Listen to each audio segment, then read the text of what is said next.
Spear with Commissioners Dave Strohmeyer, Josh Slotnick, and I'm Juanita Vero.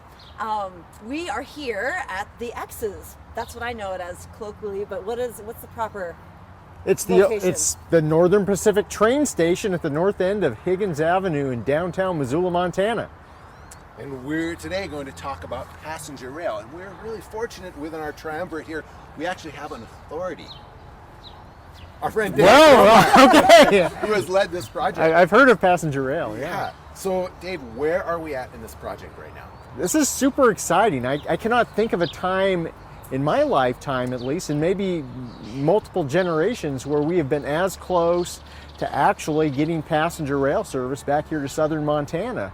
As many folks may or may not realize, we had passenger rail service, Amtrak service, right here until 1979.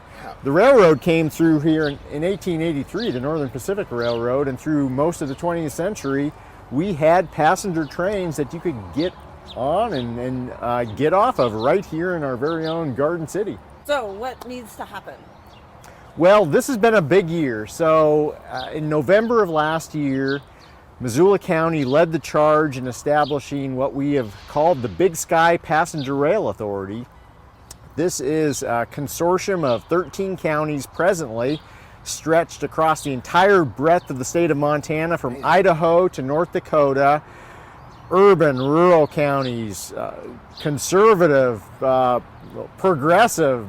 It really spans the gamut. I have never seen as many diverse counties come together for something like this as we have with the Big Sky Passenger Rail Authority. And our mission is to work together, work with the federal government, work with Amtrak, the host railroads, to really chart what those next steps are to bring passenger rail service back.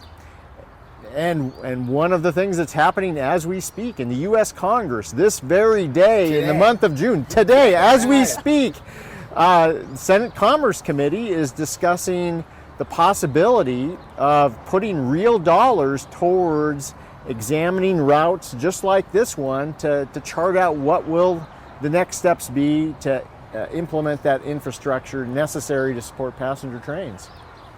That's fantastic. Yeah, it's truly remarkable, and I'm encouraged beyond words that even beyond passenger rail, the level of collaboration and cooperation that's going on really tells me that even in this time of fractured politics in America, we can still agree on a few things and get something accomplished. Are there some other examples in the United States where rail has come back?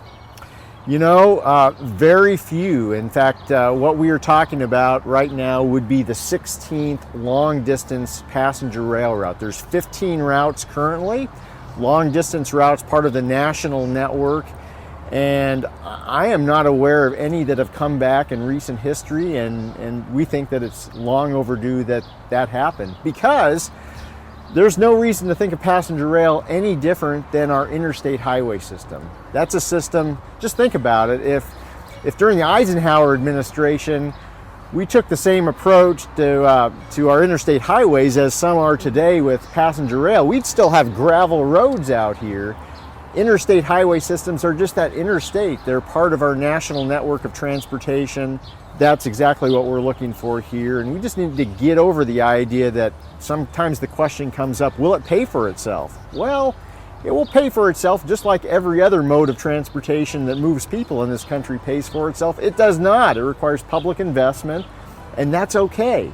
That's how the interstate highway system works. That's how air travel works. That's how the trucking industry works. We keep these things afloat because they're really important.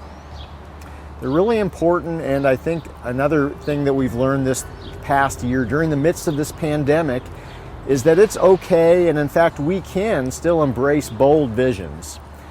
Too often counties, local governments look inward and forget about the opportunities that we have to work across jurisdictional lines on a big, bold initiative. For crying out loud, we're flying a helicopter on Mars as we speak. Right. We can figure out how to get a passenger train back This here. is a once-in-a-generation opportunity to realize this bold vision, and we have to take advantage of it, and we're doing it.